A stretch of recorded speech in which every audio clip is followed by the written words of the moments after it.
नाज़रीन, जंग जारी है, लेकिन मैं आपको बता दूं कि इजराइल और अमेरिका की शिकस्त का इंतजार करें। ये राइटिंग ऑन द वॉल है और मारने वाले से बचाने वाला बड़ा होता है।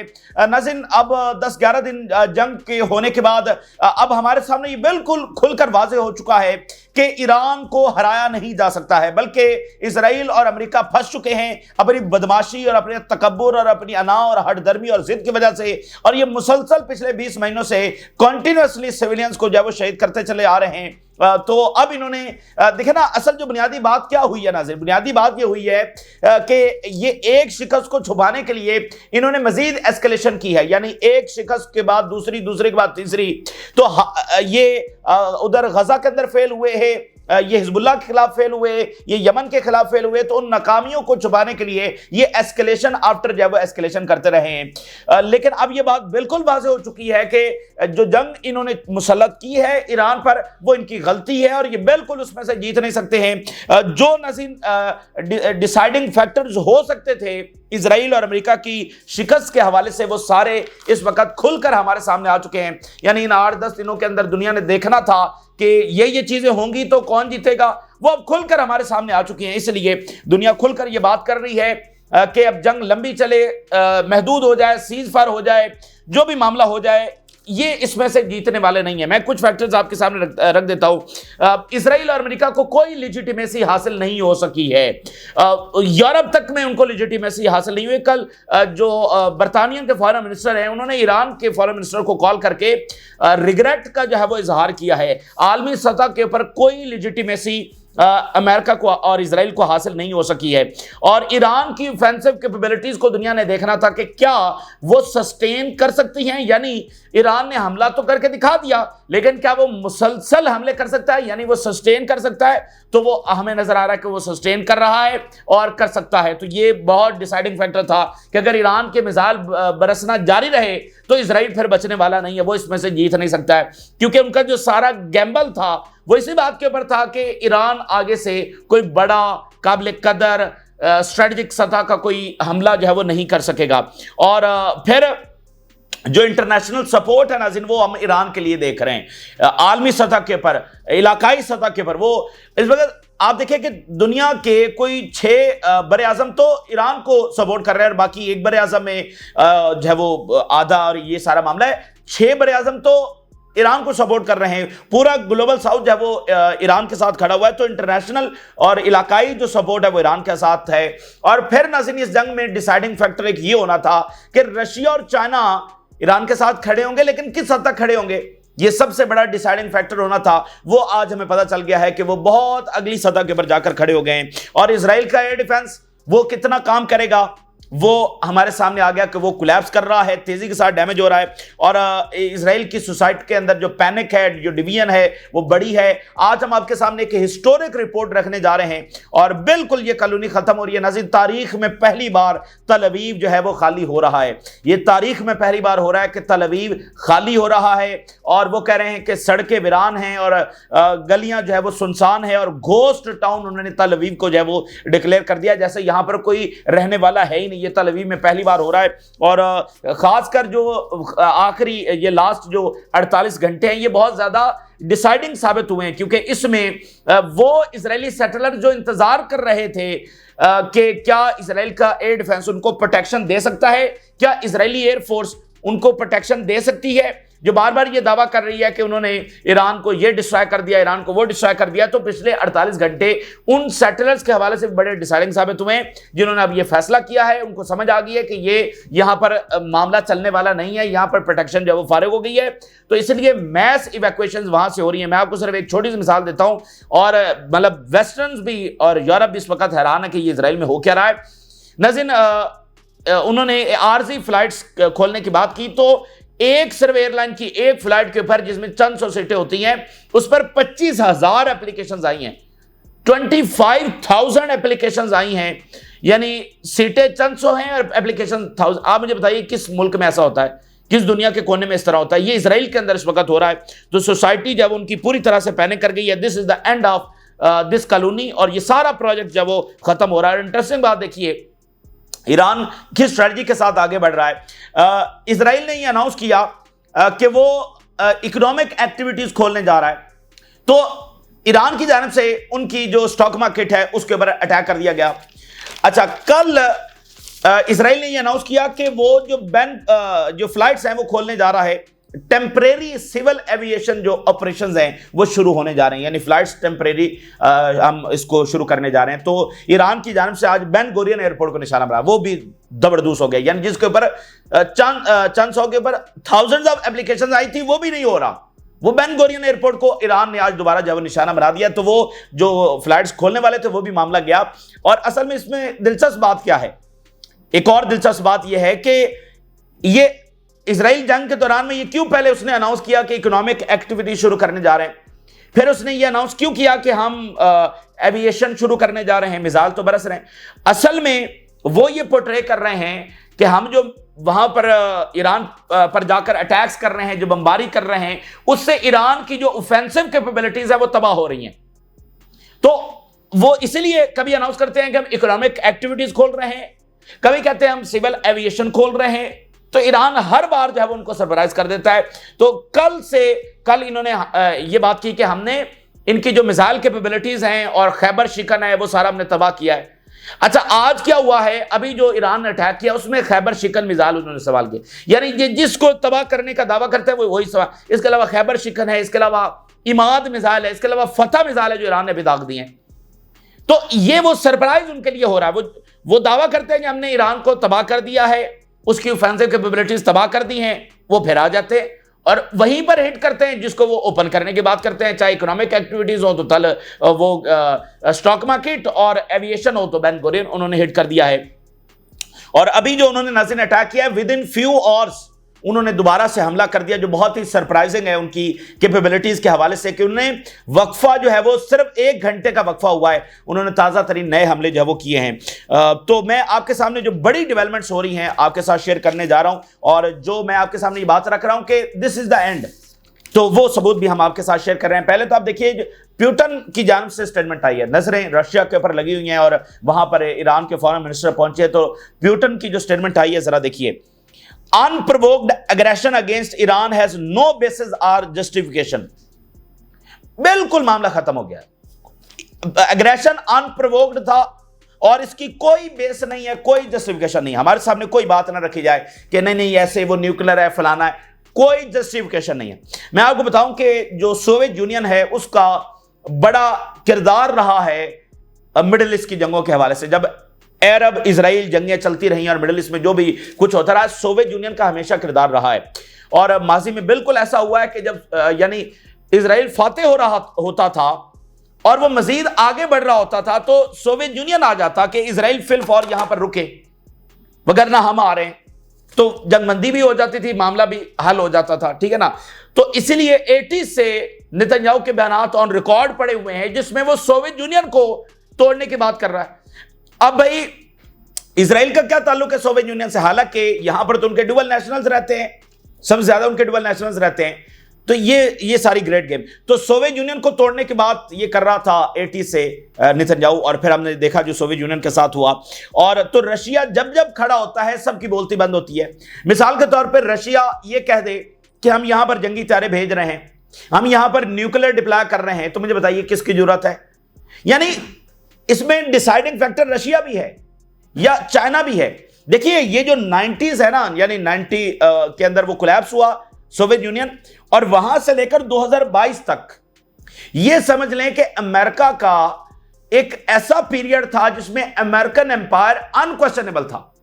भाई इराक पर हमला हो गया तो दूसरी तरफ से कोई नहीं आकर कह सकता कि हम इसमें आ रहे हैं, पीछे हट जाए।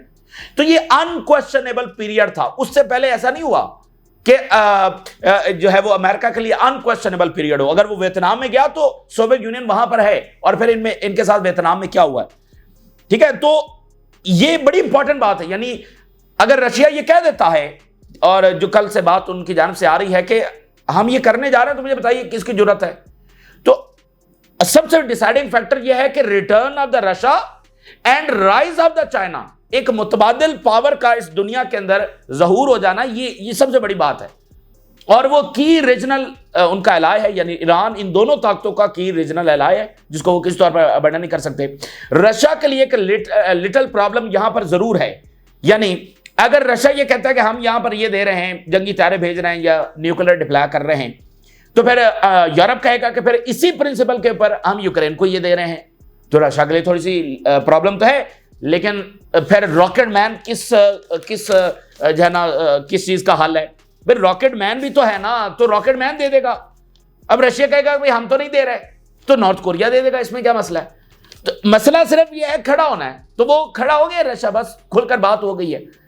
तो इसलिए इनकी जो शिकस्त है वो राइटिंग ऑन द वॉल है। जो कोलंबिया के प्रेसिडेंट, कोलंबिया जबरदस्त मुल्क है और जबरदस्त सपोर्टर है इस वक्त फलस्तीन का, और कोलंबिया बहुत पुराना इत्तेहादी है अमेरिका का। Colombia was the only country जो अमेरिका के साथ वियतनाम में गया था, कोई भी मुल्क नहीं गया था, कोलंबिया गया था। तो ये कोलंबिया है। कोलंबिया के जो प्रेसिडेंट हैं, आज उनकी जो स्टेटमेंट आई है, ये बड़ी गैर मामूली स्टेटमेंट है और यही कंसेंसस है जो दुनिया में हो रहा है, और ये हमने किसी माजी की जंगों में, वॉर एंड टेरर में नहीं देखा है। कोलंबिया के प्रेसिडेंट ने ये बात की है, अभी वो चाइना से भी होकर आए। कोलंबिया के प्रेसिडेंट ने ये बात की है कि नेतन्याहू दुनिया के लिए खतरा है, मामूली चीज नहीं है। मतलब अमेरिका का इत्तेहादी है कोलंबिया। अब जरा तो उन्होंने कहा नेतन्याहू दुनिया के लिए खतरा है। मसला सिर्फ गजा का नहीं है, मसला सिर्फ ईरान का नहीं है, पूरी दुनिया को मिलकर नेतन्याहू को रोकना होगा, वगरना एक वर्ल्ड वॉर छिड़ने जा रही है। कोलंबिया के प्रेसिडेंट कह रहे हैं it all started with the bombing of Palestinian children and the genocide of the people of Gaza. शुरुआत कहां से होती है कि फलस्तीनी बच्चों के ऊपर बमबारी और गाजा में genocide. And now we are on the verge of a world war. देखिए, मेरे जैसा कोई बंदा बात करे तो आप उसको झट से रिजेक्ट कर दें कि आप क्या बात कर रहे हैं। कोलंबिया के प्रेसिडेंट बात कर रहे हैं और दुनिया में यही कंसेंसस इस वक्त डेवलप हो रहा है कि नेतन्याहू, और देखिए ना ट्रंप जो है वो कह रहा है कि मैंने न्यूक्लियर प्लांट्स के ऊपर हमला करके बीबी नेतन्याहू तुम्हें ये तोहफा दिया है। यानी वो जो वॉर क्रिमिनल है, जो जेनोसाइड अभी भी गजा में कर रहा है, उसको वो कह रहा है कि मैंने तुम्हें तोहफा दिया। आप जरा अंदाजा करें, बिल्कुल इनका मॉरल कोलैप्स हो गया है, इनकी लेजिटिमेसी खत्म हो गई है, बिल्कुल दुनिया के सामने ये एक्सपोज हो गए हैं। तो वर्ल्ड वॉर, कोलंबिया के प्रेसिडेंट कह रहे हैं कि हम दहाने के ऊपर खड़े हुए हैं और नेतन्याहू को जो फिलफौर रोका जाए। The solution starts with Netanyahu. इस सारे मसले का हल, इस सारे फसाद की जड़ नेतन्याहू है, वहां से ये मामला शुरू होगा। Who should stop bombing Palestine. फलस्तीन के ऊपर बमबारी रुकनी चाहिए। Declare a cease fire and stop endangering all of humanity. नहीं, ऐसा कभी भी नहीं होता। वॉर ऑन टेरर में ऐसी कोई कंसेंसस नहीं था, ऐसे दुनिया के कोई बयानात नहीं थे, ऐसे वो सारे फैक्टर्स नहीं थे जो मैंने आपके ईरान के हवाले से आपके सामने रखे।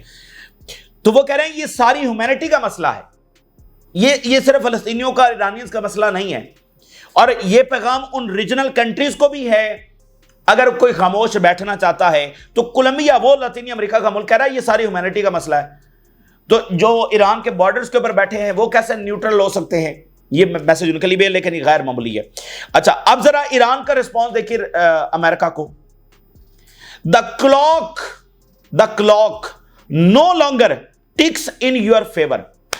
अब वक्त तुम्हारे मुताबिक नहीं चलता है, अब ये दुनिया तुम्हारे मुताबिक नहीं चलती है। ईरान ने अमेरिका को मैसेज दिया है, वक्त बदल चुका है। तो मैंने आपको बताया कि वो 90 से लेकर ये return of the Russia and rise of the China, ये अनक्वेश्चनेबल पीरियड है अमेरिकन एम्पायर का, जिसमें उनको पूरी दुनिया के ऊपर गलबा हासिल हो गया है। इस वक्त देखें क्या उनकी सैंक्शंस काम कर रही हैं? क्या उनकी मिलिट्री कहीं पर जीत पा रही है? क्या पूरी दुनिया में जो वो बात करते हैं वो इंपोज हो रही है? क्या वो तिजारती जंग जीत सके हैं? ठीक है, यानी आप एक एक चीज को ले लें तो मुकम्मल उनका गलबा नहीं है, दुनिया तब्दील हो चुकी है। तो ये ईरान का जवाब है अमेरिका को कि अब वक्त तुम्हारे फेवर में नहीं चलता है। और फिर ये खबर आ रही है कि जो फर्दो न्यूक्लियर प्लांट है उसको ईरान ने हमले से पहले ही मिट्टी के साथ भर दिया था, ये कोई नुकसान वहां पर नहीं कर सके। Iran failed in nuclear site tunnels ahead of US air strikes. और जो मैंने आपको बताया कि ईरान को मसला नहीं है, मसला अमेरिका को है कि हमला ईरान ने करना है, और टेंशन अमेरिका को पड़ी हुई है कब हमला होगा, किस वक्त होगा। और अब जरा इसका सबूत देखिए। US issues global travel warnings for citizens after aggression on Iran. मुझे बताइए, ये ट्रंप है और ये इस वक्त अमेरिकन के लिए कर रहा है। पूरी दुनिया में उन्होंने warnings, travel warning middle east में नहीं, पूरी दुनिया में अमेरिका ने जारी कर दी है। ये जनाब अमेरिका, ट्रंप साहब जो है अपने अमेरिकन को दे रहा है, यानी वो पूरी दुनिया में अपने अमेरिकन को उसने एक टेंशन में डाल दिया है। तो ये इस सूरत हाल है। North Korea condemns US strike on Iran as a grave violation of sovereignty.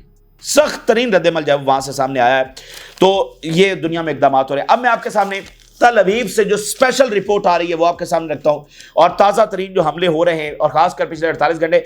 नाज़रीन, ये कॉलोनी कोलैप्स कर रही है, द गेम इज ओवर, ठीक है। असल बात ये थी कि वो आकर काबिज हुए थे, जैसे ये आए थे पिछली सदी में, इस सदी में उसी तरह से ये यहां से भाग रहे हैं। नेवर एवर तल अवीव कभी खाली हुआ है। इसराइल है ही तल अवीव और हाइफा, वो तेजी के साथ इस वक्त खाली हो रहे हैं।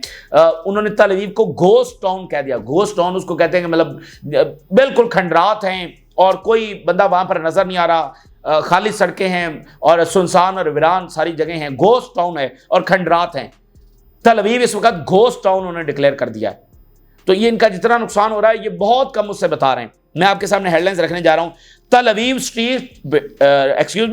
Streets ghostly, settlers flee under Iranian missile fire. ईरानी मिसाइल बरस रहे हैं और मिसाइल बरस रहे हैं, साइरन्स बज रहे हैं, धमाके हो रहे हैं और बस वो वहां से भाग रहे हैं, इवैक्यूएट हो रहे हैं। Israeli media are reporting on the aftermath. क्या नताज निकले हैं? Iran strikes on Israel with cities turning ghostly. शहर के शहर उजड़ रहे हैं, शहर के शहर जो है वो घोस्ट टाउन बन रहे हैं। ये लाइन सुनिएगा, मैस एक्सोडस ऑफ सेटलर्स।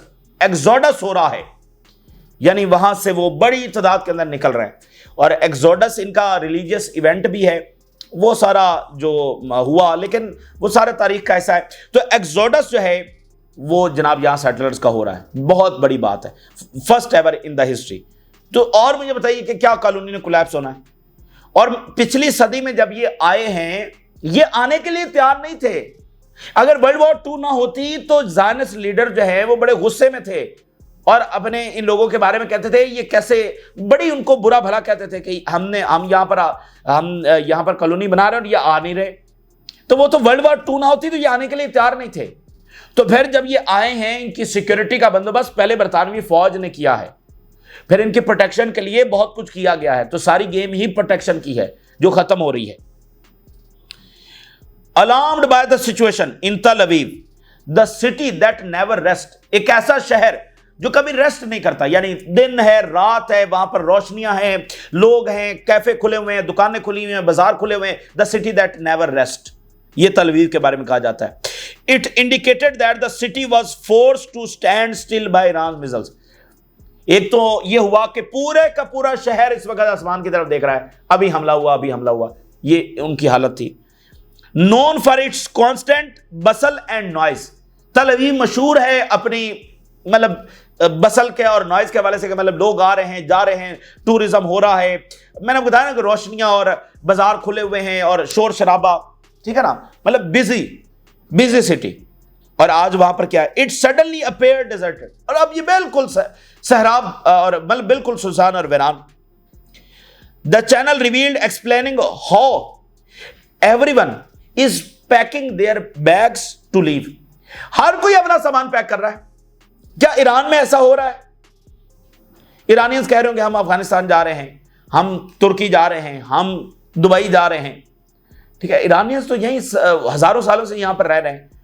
तो इसके ऊपर फलस्तीनियों ने यह तबसरा भी किया है और उन्होंने कहा कि जब जंगल को आग लगती है तो हम देखते हैं कि परिंदे जो होते हैं वो छोड़ जाते हैं, लेकिन दरख्त वहीं पर जलते रहते हैं, उनकी जड़ें जो है वो वहीं की होती हैं। तो परिंदे छोड़ जाते हैं लेकिन दरख्त वहीं रहते हैं। तो फलस्तीनी वहीं हैं, जेनोसाइड के बावजूद वहीं हैं, और इनके ऊपर 2-4 दिन से मिसाइल बरसे हैं, तो ये यहां से भाग रहे हैं। Everyone is packing their bags. तो मैं बिला वजह आपसे नहीं कह रहा कि इनकी शिकस्त का बस इंतजार करें। ये ट्रंप और नेतन्याहू ने इसराइल को दिया है, ये दिया है, ये उनकी हिफाजत की है, ये मेक इजराइल ग्रेट अगेन किया है। The fortified rooms which have become scarce, मतलब वो जो फोर्टिफाइड रूम्स है वो भी बिल्कुल फारे हो चुके हैं। एंड द एम्प्टी शॉप्स, और खाली दुकानें।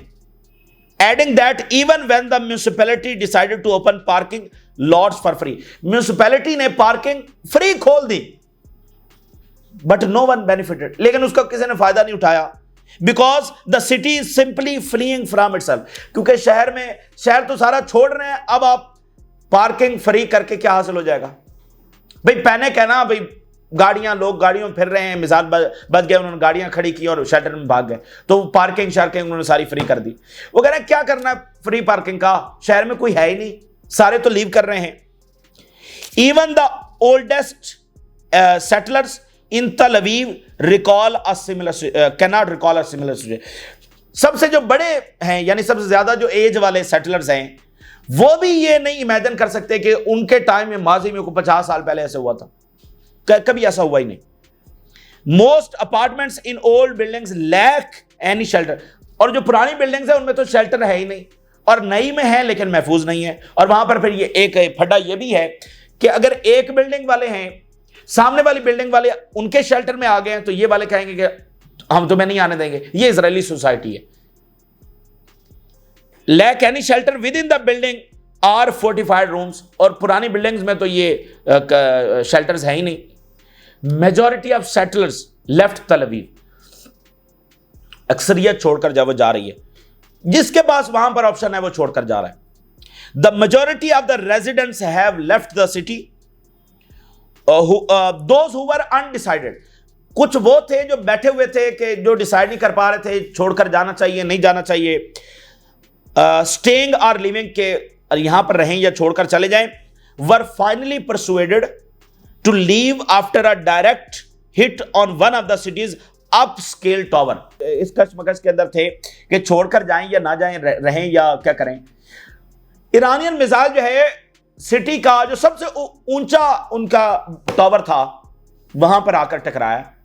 उसके बाद सबको पता चल गया, सबने फैसला कर लिया। जिनको फैसला नहीं हो पा रहा तो उनका फैसला भी हो गया कि अब यहां पर रहने वाला कोई साहब नहीं है, तो वो भी छोड़ गए। Prevalent feeling among the settlers that the Iranians are primarily targeting the Tel Aviv. और ये भी इजरायलियों को पता चल गया कि ईरान का प्राइम टारगेट जब तल अवीव है। They need to leave the city. Tehran खाली नहीं हुआ, अमेरिकी सदर ने धमकी लगाई तेहरान खाली कर दो, खाली नहीं हुआ, और यहां तल अवीव खाली हो रहा है। तो रिजीम चेंज तेहरान में होनी थी लेकिन तल अवीव में होने लगी है। तेहरान इवैक्यूएट होना था लेकिन तल अवीव हो रहा है। बस इनकी मुकम्मल शिकस्त का इंतजार करें।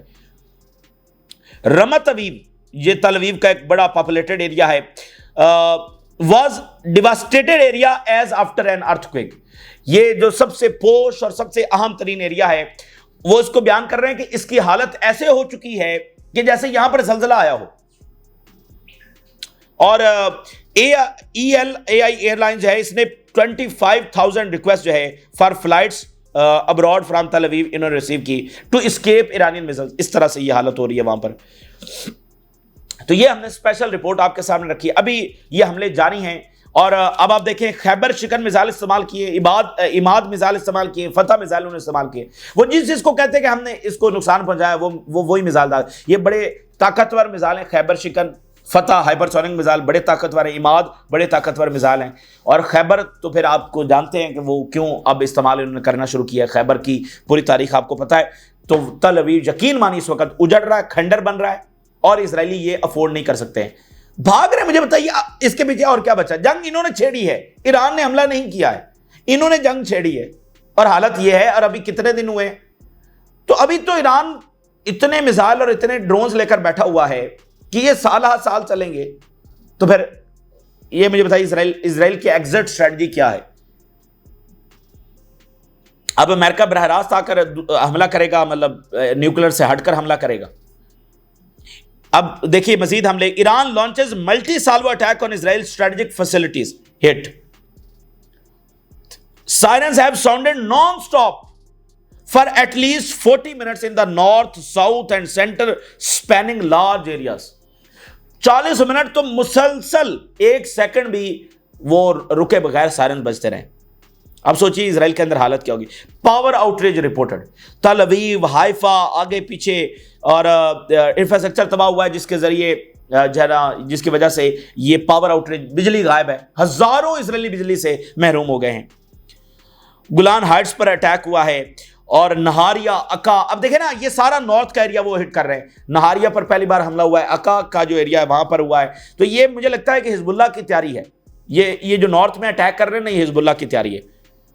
The Iranian armed forces and the use the Khyber शिकन, इमाद, गदर and Fatah missiles in their attacks on the Israeli entity today. ये जनाब इस वक्त की सूरत हाल है जो हमने आपके सामने रखी। तेजी के साथ इवेंट्स हो रहे हैं, आपके साथ शेयर करेंगे, कुछ बड़ी रिपोर्ट्स अगली वीडियो में आपके साथ शेयर करेंगे। इजाजत दीजिए, अल्लाह हाफिज।